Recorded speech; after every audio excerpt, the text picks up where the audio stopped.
Renungan Pagi Maranatha oleh Ellen G. White, 7 April 2026. Mari kita berdoa. Bapa kami yang di sorga, Allah pencipta langit dan bumi, laut dan segala isinya, Allah yang maha besar, maha kuasa, sumber segalanya, yang kami sembah selalu melalui anak moyang tunggal, Yesus Kristus.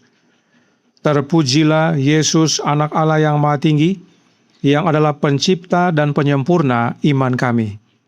Pada pagi hari ini kami bersyukur boleh bangun dan berbakti dan sebagaimana membaca dan mendengarkan nasihat firman-Mu, kiranya ini menjadi pembaharuan bagi kami semua agar menjadi saksi-Mu, ya Tuhan. Beserta kami sepanjang perbaktian ini kehendak-Mu yang jadi, ampun kami akan dosa dan salah, karena kami berdoa hanya dalam nama anak Allah yang tunggal, Yesus Kristus, yang adalah Tuhan dan Juru Selamat kami. Amin. Renungan hari ini akan dibacakan oleh Saudara Hasudungan Sidabutar. Kepada Saudara Sudung, kami persilahkan. Terima kasih. Renungan pagi hari ini berjudul Kesaksian Empat Mata. Ayat inti terdapat di dalam Yohanes 3 ayat 16. Karena begitu besar kasih Allah akan dunia ini, sehingga Ia telah mengaruniakan anaknya yang tunggal, supaya setiap orang yang percaya kepadanya tidak binasa, melainkan beroleh hidup yang kekal. Mengapa tidak semua orang yang mengaku mengasihi Allah berusaha menerangi tetangga dan rekan mereka, agar mereka tidak lagi mengabaikan keselamatan yang besar ini? Kristus menyerahkan dirinya kepada kematian yang memalukan dan penuh penderitaan, menunjukkan pergumulan jiwanya yang besar untuk menyelamatkan yang binasa. Oh, Kristus sanggup, Kristus rela, Kristus merindukan untuk menyelamatkan semua orang yang mau datang kepadanya.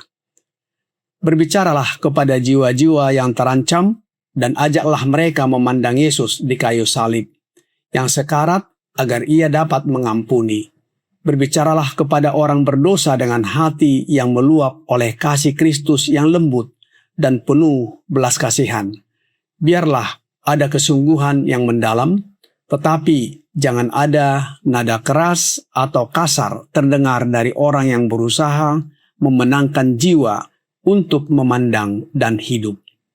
Pertama-tama, serahkanlah jiwamu sendiri kepada Allah. Saat engkau memandang kepada pengantara kita di surga, biarlah hatimu hancur. Lalu dengan hati yang dilembutkan dan ditundukkan, engkau dapat berbicara kepada orang berdosa yang bertobat, sebagai seseorang yang menyadari kuasa kasih penebusan. Berdoalah bersama jiwa-jiwa ini, dengan iman membawa mereka ke kaki salib. Arahkanlah pikiran mereka bersama pikiranmu, dan tetapkan mata iman di tempat engkau memandang, yaitu kepada Yesus, Sang Penanggung dosa. Ajaklah mereka untuk berpaling dari diri mereka yang berdosa kepada Juru Selamat, dan kemenangan pun tercapai.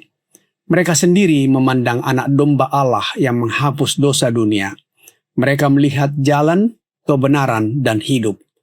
Matahari kebenaran memancarkan sinarnya yang terang ke dalam hati. Arus deras kasih penebusan mengalir ke dalam jiwa yang kering dan haus, dan orang berdosa itu diselamatkan bagi Yesus Kristus. Kristus yang disalibkan, bicarakanlah, doakanlah, nyanyikanlah, dan itu akan meremukkan serta memenangkan hati.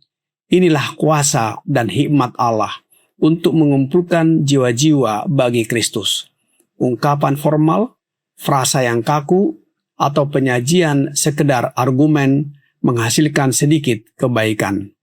Kasih Allah yang mencairkan hati para pekerja akan dikenali oleh mereka yang dilayani. Jiwa-jiwa sedang haus akan air kehidupan. Janganlah menjadi wadah kosong.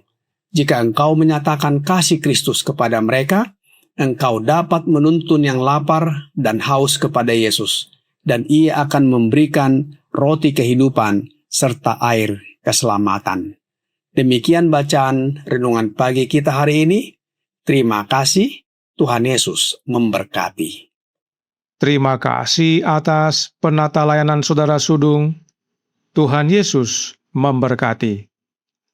Selamat pagi saudaraku dalam Tuhan.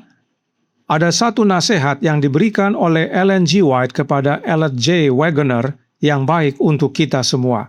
Terdapat dalam surat nomor 97 tahun 1902 paragraf 1. Setiap orang diberi tugasnya masing-masing. Tidak ada satu pikiran pun yang dapat memberikan penyajian kebenaran yang lengkap.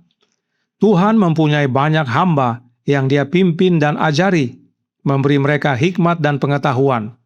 Mereka yang ingin menjadi pengajar Injil yang sukses haruslah menjadi pembelajar bersama dengan orang-orang yang mereka ajar. Banyak umat yang merasa jika ada guru Alkitab yang muncul, maka si guru Alkitab tersebut harus tahu segala sesuatu tentang kebenaran. Dan karenanya, banyak dari guru Alkitab itu berusaha menjadi ahli dalam segala hal, khususnya dalam kebenaran. Padahal, kepada masing-masing kita ada tugas yang diberikan. Masing-masing pengajar perlu jadi pelajar dan saling mengisi, sebab Yesus punya banyak hamba yang Yesus pimpin dan ajari.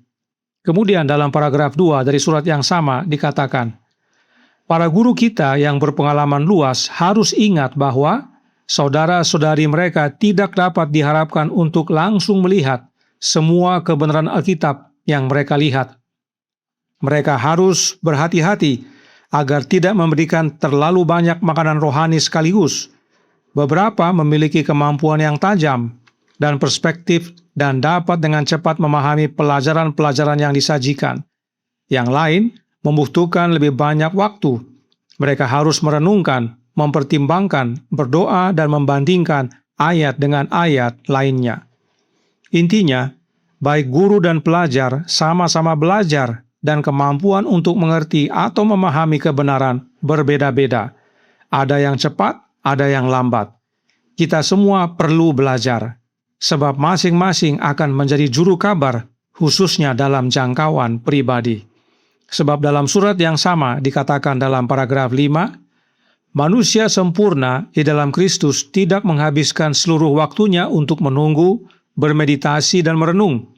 Meskipun kita harus memiliki waktu-waktu tenang dan penuh doa untuk bermeditasi, ketika kita meninggalkan kesibukan dan hiruk-pikuk untuk bersekutu dengan Allah, untuk belajar darinya tentang kehendaknya mengenai kita tidak boleh melupakan bahwa kita memiliki pekabaran peringatan yang positif untuk disampaikan kepada dunia. Entah guru atau pelajar, masing-masing kita punya tugas untuk kabarkan pekabaran peringatan kepada dunia. Itu sebabnya kita semua harus belajar, sehingga masing-masing kita dapat menyajikan kebenaran, khususnya dalam jangkauan pribadi. Oleh karenanya, renungan pagi hari ini berkata dalam Maranatha halaman 105 paragraf 4. Pertama-tama, serahkanlah jiwamu sendiri kepada Allah. Saat engkau memandang kepada pengantara kita di sorga, biarlah hatimu hancur. Lalu dengan hati yang dilembutkan dan ditundukkan, engkau dapat berbicara kepada orang berdosa yang bertobat, sebagai seseorang yang menyadari kuasa kasih penebusan. Berdoalah bersama jiwa-jiwa ini, dengan iman membawa mereka ke kaki salib. Arahkan pikiran mereka bersama pikiranmu, dan tetapkan mata iman di tempat engkau memandang, yaitu kepada Yesus, Sang Penanggung dosa. Ajaklah mereka untuk berpaling dari diri mereka yang berdosa kepada Juru Selamat, dan kemenangan pun tercapai. Jadi, kita semua harus belajar agar dapat menyampaikan kebenaran kepada sesama kita. Namun pertama-tama, masing-masing kita harus menyerahkan diri kita kepada Allah. Masing-masing kita perlu hancur di atas batu Yesus Kristus, maka seperti Petrus, kita akan menjadi saksi Yesus yang penuh kuasa. Dan itulah teladan Yesus bagi kita. The Youth Instructor, tanggal 15 Februari tahun 1900, paragraf 4. Penebus dunia menghabiskan banyak waktu dalam doa. Dia menyukai kesunyian gunung, di mana dia bisa mengadakan persekutuan dengan Bapanya sendirian. Kita membaca, dan setelah orang banyak itu disuruhnya pulang, Yesus naik ke atas bukit untuk berdoa seorang diri. Ketika hari sudah malam, ia sendirian di situ. Pagi-pagi benar, waktu hari masih gelap, ia bangun dan pergi keluar. Ia pergi ke tempat yang sunyi dan berdoa di sana. Yesus pergi ke gunung untuk berdoa, menghabiskan waktu bersekutu dengan Bapanya sendirian. Artinya, hanya Bapa dan anaknya yang bersekutu. Untuk apa? Dalam Christ Object Lesson halaman 139 paragraf 1 dikatakan, Kristus terus-menerus menerima dari Bapa agar dia dapat berkomunikasi dengan kita. Firman yang kamu dengar itu bukanlah daripadaku, katanya, melainkan dari Bapa yang mengutus aku. Anak manusia datang bukan untuk dilayani, melainkan untuk melayani. Bukan bagi dirinya sendiri, melainkan buat orang lain. Ia tinggal, berpikir, dan berdoa. Dari waktu yang digunakan dengan Allah, ia datang pagi demi pagi untuk membawa terang dari sorga kepada manusia. Yesus berdoa dari subuh ke subuh untuk menerima dari Bapa apa yang harus dia sampaikan. Sebab perkataan yang Yesus sampaikan bukan dari dirinya sendiri, tetapi dari Bapanya, agar terang yang dari sorga menjadi bagian umat-umatnya. Inilah pentingnya untuk pertama-tama menyerahkan diri kepada Allah dan kemudian bekerja bagi Allah. Lalu, apa yang harus kita saksikan? Testimonies for the Church, volume 6, halaman 66, paragraf 4. Oh, Kristus mampu, Kristus rela, Kristus rindu untuk menyelamatkan semua orang yang datang kepadanya. Berbicaralah kepada jiwa-jiwa yang dalam bahaya dan ajak mereka untuk melihat Yesus di kayu salib, yang mati untuk memungkinkan dia mengampuni. Berbicaralah kepada orang berdosa dengan hatimu yang meluap, dengan kasih sayang Kristus yang lembut dan penuh belas kasihan. Yang kita kabarkan kepada sesama dalam jangkauan pribadi kita adalah Yesus Kristus. Kita mengarahkan mereka kepada Yesus. Itu sebabnya renungan pagi hari ini berkata dalam Maranatha, halaman 105 paragraf 5. Kristus yang disalibkan, bicarakanlah, doakanlah, nyanyikanlah, dan itu akan meremukkan serta memenangkan hati. Inilah kuasa dan hikmat Allah untuk mengumpulkan jiwa-jiwa bagi Kristus. Jika kita menyatakan kasih Kristus kepada jiwa-jiwa yang dalam bahaya, kita dapat menuntun yang lapar dan haus kepada Yesus, dan Yesus akan memberikan roti hidup serta air keselamatan. Inilah tugas kita yang percaya dalam Anak Tunggal Allah. Tuhan memberkati, saya bawa dalam nama Yesus. Amin. Mari kita berdoa. Bapa kami yang di sorga, Allah pencipta langit dan bumi, laut dan segala isinya, Allah yang maha besar, maha kuasa, sumber segalanya, yang kami sembah selalu melalui anak-Mu yang tunggal, Yesus Kristus. Terima kasih atas nasihat dan panggilan yang indah pada pagi hari ini. Kami perlu belajar untuk diri kami masing-masing. Entah kami guru atau pelajar, kami perlu sama-sama belajar. Sebab bagian kami nantinya harus bisa menyatakan kebenaran kepada sesama kami, manusia. Dan untuk itu penting bagi kami untuk pertama-tama menyerahkan diri kami kepadamu ya Bapa. Sebagaimana Yesus setiap subuh berdoa kepada Bapanya untuk meminta apa yang harus disampaikan kepada umat-umatnya. Karenanya tolong kami ya Bapa, karuniakanlah roh anak-Mu dalam hidup ini, sebab hanya dengan menerima rohnya Kristus maka pengalaman Yesus menjadi bagian kami.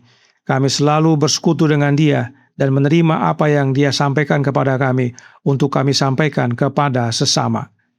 Beserta kami sepanjang hari ini kehendak-Mu yang jadi, ampun kami akan dosa dan salah, karena kami berdoa hanya dalam nama Anak Allah yang tunggal, Yesus Kristus, yang adalah Tuhan dan Juru Selamat kami.